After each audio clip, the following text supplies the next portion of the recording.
اسی بات کے مد نظر ایک صاحب نے کہا تھا کہ اس وقت غیر مسلم قوم ہے کہ وہ مریخ پر پانی تلاش کر رہی ہے اور مسلمان ہیں کہ وہ آلو پر اللہ کا نام تلاش کر رہے ہیں. ہم دیکھتے ہیں کہ جہاں کہیں اگر اس طریقے کا واقعہ کوئی پیش آتا ہے تو ایک جمع غفیر جمع ہو جاتا ہے اور پھر اسے اخبارات میں پیش کیا جاتا ہے. تو کیا واقعی یہ کوئی عجوبہ ہے, کوئی معجزہ ہے؟ اس طرح سے چیزوں کا ابھر جانا یہ کوئی تعجب خیز بات نہیں ہے. نقوش ابھرتے ہیں, نقوش بنتے ہیں, تو اس لیے اس کو بہت زیادہ یعنی تعجب خیز سمجھ کر اس کو بہت زیادہ چرچا کرنا, پرچار کرنا یہ ضروری نہیں ہے.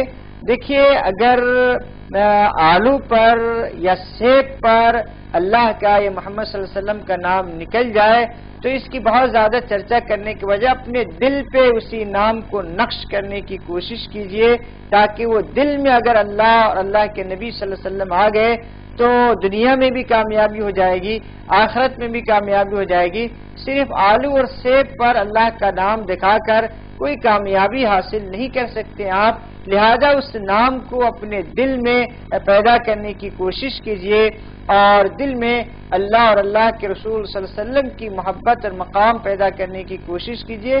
یہ ہمارے لیے کامیابی کی بات ہے, وہ ہمارے لیے کوئی اہم اور بہت زیادہ تعجب خیز بات نہیں ہے.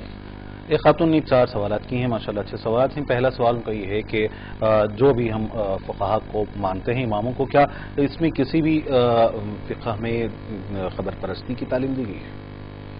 چاروں فقہ نے خبر پرستی کی تعلیم تو کیا عورتوں کو قبرستان جانے کو ہی وہ درست نہیں سمجھتے, وہ جائز نہیں سمجھتے ہیں. عورتوں کو تو چاروں فقہ میں چاروں امام یہ مسجد میں نماز پڑھنے کے لیے جانے دینے کے لیے تیار نہیں ہے, تو مزاروں پہ جانے کی کہاں اجازت مل سکتی ہے؟ اسی لیے چاروں فقہا کے نام پر قبر پرستی کرنا یا قبروں پہ جا کر ان کا واسطہ لینا یا ان سے دعا کرنا یا ان سے دعا کی درخواست کرنا یہ سب ناجائز اور حرام کام ہے. اسی لیے ہم مسلمانوں کو بچنا چاہیے. اماموں نے جو ہدایت دی ہے, جو ہمارے لیے رہنمائی کی ہے, ان رہنمائی اور ان ہدایت کی روشنی میں اپنی زندگی کو گزارنا چاہیے اور اپنی زندگی کو قرآن و سنت کا پابند بنانا چاہیے. غیر ضروری عورتیں گھر سے باہر نکلے, بازار کی زینت بنے, مزاروں پہ جا کے میلہ اور ٹھیلا میں شریک ہو, یہ قطعاً جائز نہیں ہے. اس سے اپنے آپ کو بچائے. ایک دوسرا سوال ان کا یہ ہے کہ عورتیں, خواتین اپنے بالوں کو کالی مہندی یا کالا خضاب لگا سکتی ہیں, کیا کسی صورت یہ جائز ہے؟ دیکھیے مرد اور عورت کا حکم اس سلسلے میں ایک ہی ہے کہ نہ عورت کے لیے جائز ہے کہ وہ کالا خضاب استعمال کرے اور نہ مردوں کے لیے جائز ہے کہ وہ کالا خضاب استعمال کرے. ایک دوسرا سوال ان کا یہ ہے, اہم سوال کہ نمازی کے سامنے سے گزرنے کے لیے کتنا فاصلہ ہونا چاہیے, یا پھر کوئی چیز جو سامنے ہم رکھتے ہیں وہ کتنے فاصلے پر رکھی جائے تاکہ نمازی کے سامنے سے کوئی گزر سکے؟ دیکھیے بہتر یہ ہے کہ جب آپ نماز کسی ایسی جگہ پہ پڑھ رہے ہیں جہاں پہ کسی کے گزرنے کا خطرہ ہے, تو ایسی صورت میں سامنے جہاں آپ سجدہ کرتے ہیں سجدے سے ذرا ہٹا کر کوئی چیز وہاں پہ رکھ دیجئے جو ایک بالش کے برابر ہو, تاکہ گزرنے والا گزرے تو اس سے سترا کے اس طرف سے گزرے, اس کے اندر سے نہ گزرے. اسی لیے پہلی بات یہ کہ ایسی جگہ نماز پڑھنا ہی نہیں چاہیے جہاں سے کسی کے گزرنے کا خطرہ ہو.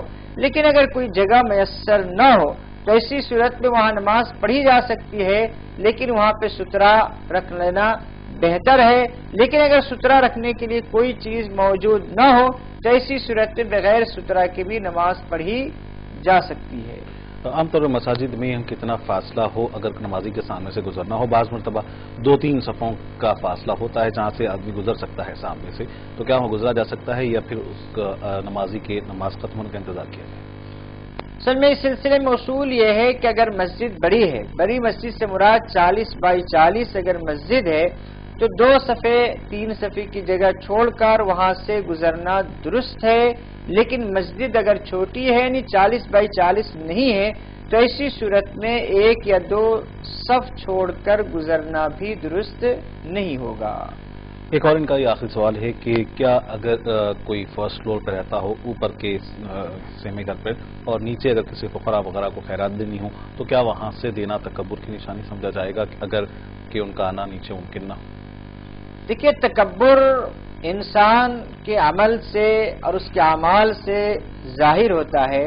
اگر وہ تکبر کی وجہ سے نہیں، محض اس بنیاد پر کہ نیچے جانے میں اس کو تکلیف ہو رہی ہے، اگر اوپر سے کسی فقیر کو دے رہا ہے، یا بعض صورتیں ایسی ہوتی ہے کہ بوٹی وغیرہ میں رکھ کے نیچے ڈال دیا جاتا ہے اور فقیر وہ پیسے لے لیتا ہے، تو ظاہر سی بات ہے اس کو تکبر نہیں کہا جائے گا، یہ انسان کی مجبوری ہے.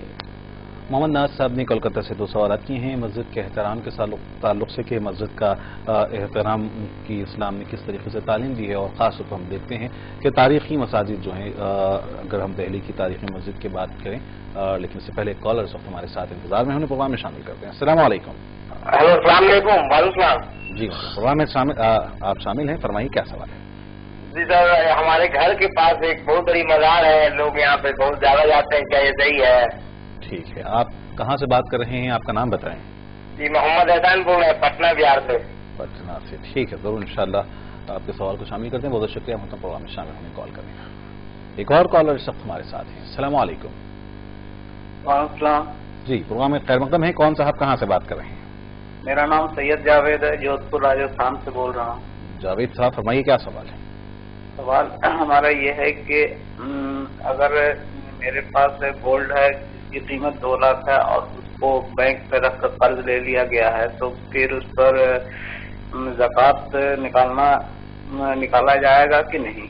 ٹھیک ہے. اور ایک سوال ہے کہ گھر میں اگر گائے بھینس بھیڑ بکری کی مرغی ہے تو کیا زکوٰۃ کا کیلکولیشن میں ان لوگوں کا بھی جو ہے حساب کتاب کرنا پڑے گا؟ ٹھیک ہے، ضرور انشاءاللہ آپ کے سوال کو شامل کرتے ہیں.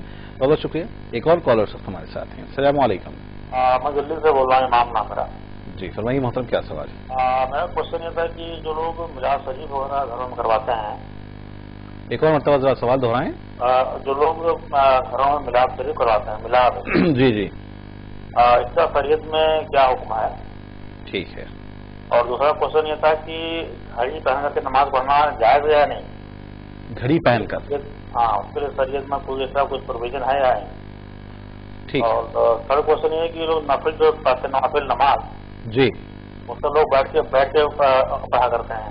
جی، اس کا شریعت میں حکم کیا ہے؟ نفل بیٹھ کے پڑھنا ہے یا کھڑے کے پڑھنا ہے؟ ٹھیک ہے، ضرور انشاءاللہ آپ کے سوالات کو شامل کریں گے. بہت شکریہ محترم. ایک اور کالر ہمارے ساتھ ہیں. السلام علیکم. السلام علیکم. وعلیکم السلام. پروگرام میں خیر مقدم ہے. اپنا نام بتائیں، کہاں سے کال؟ میں سری نگر سے بول رہا ہوں سر. جی. مولوی صاحب سے یہ سوال ہے، جب امام نماز پڑھاتا ہے نا، صفے بفے برابر ہو گئے، اب کوئی دیر سے آتا ہے، اکیلا صفا باندھتا ہے یا پیچھے سے کسی کو کھینچتا ہے؟ کیا اس میں کتاب و سنت کے مطابق جواب چاہیے؟ سوال یہ ہے کہ پیچھے کھینچتا کیوں ہے؟ اکیلا نماز پڑھنے کے لیے کہ مجھ سے نماز پڑھے گا، یعنی پہلی صف مکمل ہو گئی، دوسری صف میں اور کوئی شخص نہیں ہے، تو کیا دوسرے شخص میں شامل کر 2 لوگ ہونے کے لیے سامنے سے کسی شخص کو پیچھے لینا چاہیے؟ ہاں ٹھیک ہے ضرور. اس کے بارے میں تفصیل دیجیے، اس کے بارے میں کوئی ہے؟ ضرور انشاءاللہ آپ کے سوال کو شامل کریں. بہت شکریہ شامل ہونے کال کرنے کا. جیسا کہ ہم گفتگو کر رہے تھے مسجد کے احترام کے تعلق سے کہ مسجد کے احترام کی اسلام میں کس طریقے سے تعلیم دی گئی، اور خاص طور پر اگر ہم دیکھ رہے ہیں تاریخی مساجد کی، حیدرآباد کی اگر ہم مکہ مسجد کی بات کر لیں، دہلی کی جو تاریخی مسجد ہے جامع مسجد، اگر اس کی ہم بات کر لیں تو وہاں پر غیر مسلم حضرات بھی آتے ہیں، غیر مسلم خواتین بھی آتی ہیں، بہرحال جن کے لباس بھی ساتر نہیں ہوتے، اور ساتھ ہی ساتھ بہرحال وہ پاک ناپاکی کا دوسرا مسئلہ ہے. لیکن ہم نے خود بھی دیکھا ہے کہ تاریخی جامع مسجد دہلی میں لوگ غیر مسلم حضرات غیر نماز کے اوقات میں بالکل منبر کے قریب تک آتے ہیں، تو کیا ان کے لیے جائز و درست ہے؟ دیکھیے، تاریخی مسجدوں میں غیر مسلم کے داخلے کو روکا نہیں جا سکتا ہے، اور ایسے غیر مسلم کا مسجد میں داخل ہونا کوئی ناجائز و حرام بھی نہیں ہے. اور رسول اللہ صلی اللہ علیہ وسلم نے ایک مشرک کو مسجد نبوی میں 2 دن یا 3 دن آپ نے باضابطہ اس میں رکھا تھا. وفود آیا کرتے تھے غیر مسلموں کے، آپ صلی اللہ علیہ وسلم مسجد نبی میں ان سے ملاقات کیا کرتے تھے. اسی لیے اگر غیر مسلم کے ظاہری جسم پر کوئی نجاست نہ ہو تو مسجد میں جا سکتا ہے اور مسجد میں داخل ہو سکتا ہے. چونکہ وہ ناپاکی اور پاکی آپ کی اسلامی شریعت کا وہ مکلف نہیں ہے، وہ تو ہماری شریعت، ہم مسلمانوں کے لیے وہ شریعت ہے، اور ہم مسلمانوں کے لیے جائز نہیں ہوگا کہ وہ ناپاکی کی حالت میں مسجد میں جائے. اس لیے غیر مسلم حضرات مسجد میں داخل ہو سکتے ہیں، البتہ مسجدوں کے جو ذمہ دار ہوں وہ اس بات کا پابند کرے کہ کم سے کم وہ جوتے اور چپل پہن کر نہ جائے، اس کو اتار کر جائے. اور میں نے خود دلی کی جامع مسجد میں دیکھا ہے کہ باضابطہ وہاں پہ اس کا انتظام بھی ہے، اور ایسی عورتیں جو انگریز یورپ سے جو عورتیں آتی ہیں ان کے لیے باضابطہ وہ لوگ ڈریس کا بھی انتظام کرتے اور ڈریس پہنا کر ہی اندر جانے کی اجازت دیتے ہیں. اور جہاں تک تاریخی مساجد کی بات نکل پڑی ہے، ہمارے کبھی کالر نے سوال کیا تھا کہ دعوت دین لوگوں تک پہنچایا جائے. کیا ان مقامات پر اسلام کی دعوت پہنچانے کا ایک اچھا ذریعہ نہیں ہو سکتا؟ عام طور پر ہم دیکھتے ہیں کہ مساجد میں ان تاریخی عمارتوں میں صرف یہی بات کہی جاتی ہے کہ مسجد فلاں بادشاہ نے بنائی ہے، فلاں تاریخ کو بنائی گئی ہے، لیکن اس مسجد کے ساتھ اسلام کا کیا تعلق ہے اور پھر اسلام کی کیا تعلیمات ہیں، یہ پیغام کیا اس موقع پر نہیں دیا جا سکتا؟ اصل میں عام طور سے جو لوگ تعارف کرانے والے ہوا کرتے ہیں ان کو خود اسلام کیا ہے ان کو نہیں معلوم ہوتا ہے. ان کا مقصد ہوتا ہے کہ سامنے والوں سے پیسہ لینا اور تاریخ اگر مختصر ہو تو اس کو طویل کر لینا اور اس کے ساتھ قصے اور کہانیوں کو گڑھ کے دلچسپ بنا دینا تاکہ سننے والا متاثر ہو اور زیادہ سے زیادہ اس کی فیس ادا کر سکے. لیکن اگر واقعی کوئی دعوت دین کے نقطہ نظر سے ان کو تعارف کرائے اور اس تعارف کے ساتھ ساتھ اسلام کا تعارف بھی کرائے تو یقیناً یہ بہت اچھا عمل ہوگا. محمد ناز صاحب کا ایک اور سوال یہ ہے مسجد کے تعلق سے کہ عام طور پر مساجد میں جو اشیاء ہوتی ہیں بنی ہوئی جیسا کہ فین ہو گیا، گھڑی ہو گئی اور اس طریقے کی اگر کوئی چیزیں ہیں وہاں رکھی ہوئی جو استعمال کی ہیں اس پر اگر کوئی تصاویر یا کسی کی شبیہ ہو تو کیا اسے رکھا جا سکتا ہے یا اسے پھر میٹ دینا چاہیے؟ دیکھیے عام طور سے مسجدوں میں جو سامان خریدے جاتے ہیں پہلی بات تو یہ کوشش یہ ہونی چاہیے کہ مسجد کا سامان اگر کسی مسلمان دکان سے لیا جائے تو زیادہ بہتر ہے، لیکن اگر کسی غیر مسلم دکان سے اگر حاصل کیا جائے تو بھی کوئی حرج نہیں ہے.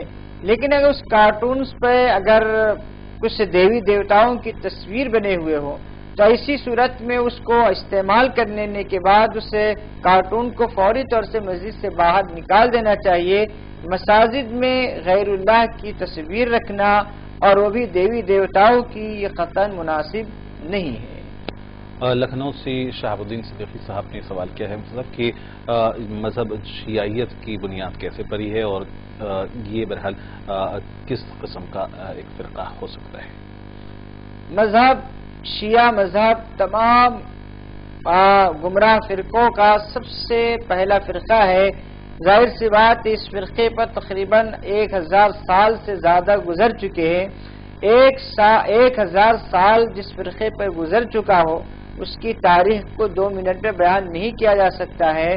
آپ کے شہر یعنی لکھنؤ میں بہت ساری کتابیں چھپی ہے، شیعیت کیا ہے، شیعیت کی تاریخ کیا ہے، آپ وہاں سے حاصل کر لیجئے اور پوری تفصیلات آپ کو مل جائے گی کہ شیعیت کی ابتدا کیسے ہوئی، کیوں ہوئی، اسلامی تاریخ پر اس کا کیا اثر پڑا اور دین اسلام پر اس کا کیا اثر پڑا. یہ تمام تفصیلات آپ کو ایک جگہ مل جائے گی. وہاں کسی بھی آپ کتب خانے میں جا کر ہندی اور اردو میں یہ کتابیں دستیاب ہیں جو آپ کو آسانی سے مل سکتی ہے. لیکن کلمہ لا الہ الا اللہ محمد رسول اللہ کا اقرار کی اگر جہاں تک بات ہے تو ظاہر ہے کہ نہ صرف شیعہ بلکہ بہت سارے فرقے کے حضرات بھی کلمہ طیبہ کا اقرار کرتے ہیں، تو کیا یہ مسلمان برادری میں شامل نہیں ہوں؟ کیونکہ صرف کلمہ طیبہ کا اقرار کر لینا ہی کافی نہیں ہے. اسلام کے تمام جو احکام ہیں جس کا تعلق عقائد سے ہیں ان عقائد کو تسلیم کرنا ضروری ہے. جہاں اللہ کی وحدانیت کا اقرار ضروری ہے، رسول اللہ صلی اللہ علیہ وسلم کی رسالت کا اقرار بھی ضروری ہے، اللہ کی کتاب قرآن کریم پر ایمان لانا بھی ضروری ہے، اور اسی طرح قرآن کے ایک محفوظ کتاب سمجھنا بھی ضروری ہے. لیکن بہت سارے لوگ ایسے ہیں جن کی توحید اچھی ہے تو رسالت میں گڑبڑ کر دیتے ہیں، رسالت اچھی ہے تو کتاب اللہ کے مسئلے میں گڑبڑ کرتے ہیں، کتاب اللہ کے مسئلے میں اگر صحیح ہیں تو صحابہ کے سلسلے میں آ کر گڑبڑ کر دیتے ہیں. کہیں نہ کہیں جو مذاہب ہیں جو جن کے نظریات غلط ہیں کہیں نہ کہیں آ کر وہ غلطی کرتے ہیں جس کی بنیاد پر ان کو کامل مسلمان سمجھنا یا بسا اوقات ان کو مسلمان سمجھنا بہت مشکل ہو جاتا ہے۔ عقائد کی جو بات نکل پڑی ہے، محمد صاحب نے پٹنہ سے سوال کیا ہے کہ ان کے ہاں ایک بڑی مزار ہے اور بہت سارے لوگ اس مزار پر جاتے ہیں، اور بہرحال مزاروں میں کیا ہوتا ہے آپ جانتے ہیں، تو کیا اس طریقے کے مزاروں پر جانا شرعاً درست ہے؟ دیکھیے، اسلام میلے ٹھیلے کا مذہب نہیں ہے۔ اسلام نے مخلوق سے کاٹ کر انسانوں کو خالق کی عبادت کرنا سکھایا ہے۔ ہمارا خالق ایک ہے، ہمارا اللہ ایک ہے، اور بہت پیارا، بہت اچھا، بہت سچا رب ہے ہمارا۔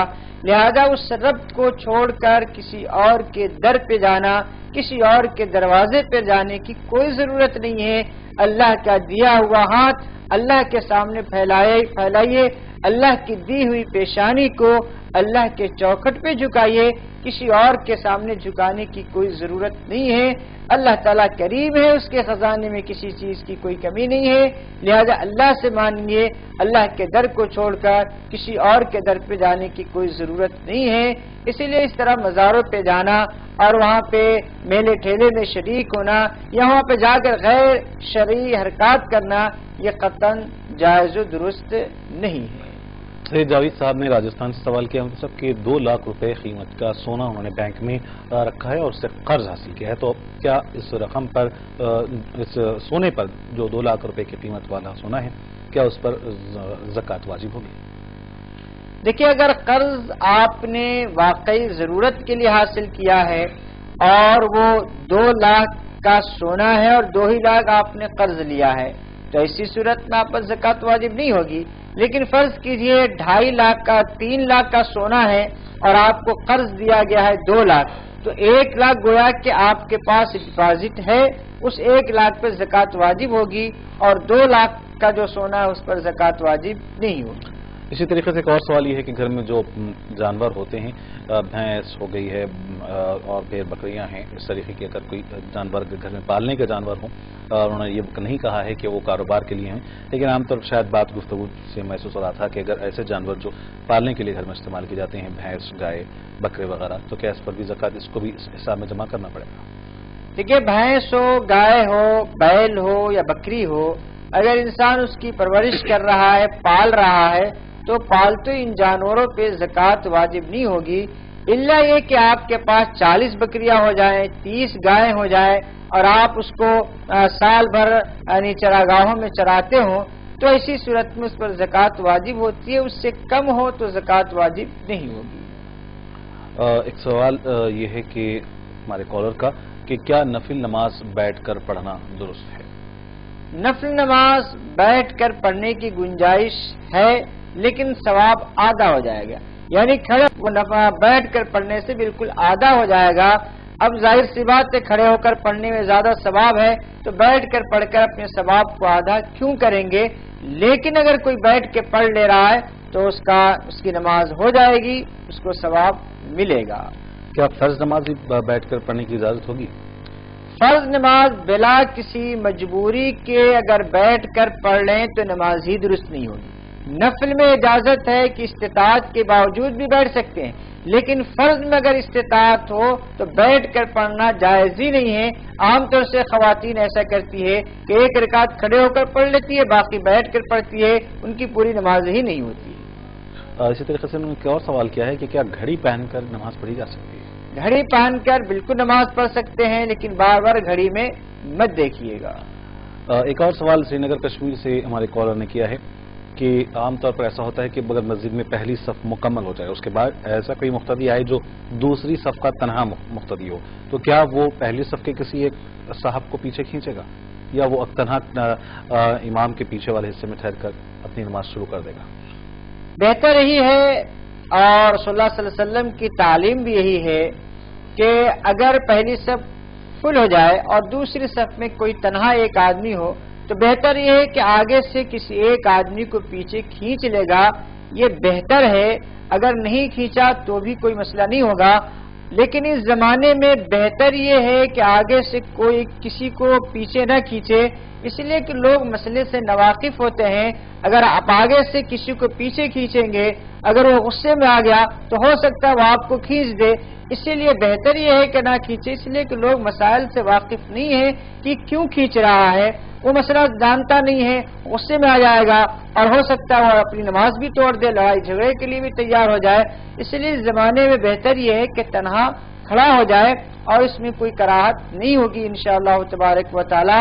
آگے سے کھینچ رہا ہے اس کی اجازت ضرور ہے، لیکن حالات کے لحاظ سے نہ کھینچنا بہتر ہے۔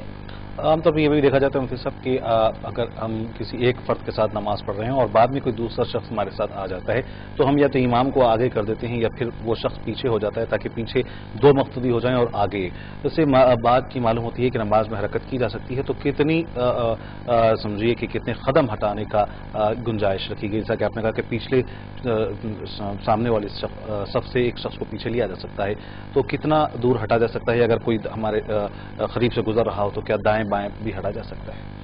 دیکھیے 2-3 قدم آگے پیچھے کسی کو کیا جائے تو اس کی گنجائش ہے، اسی لیے تھوڑا رائٹ یا لیفٹ میں اگر تھوڑا بہت کھسکنا پڑے کسی وجہ سے تو اپنی ارادے اور اختیار سے اس کی گنجائش ہے، ایسا وقت ہو تو کیا جا سکتا ہے۔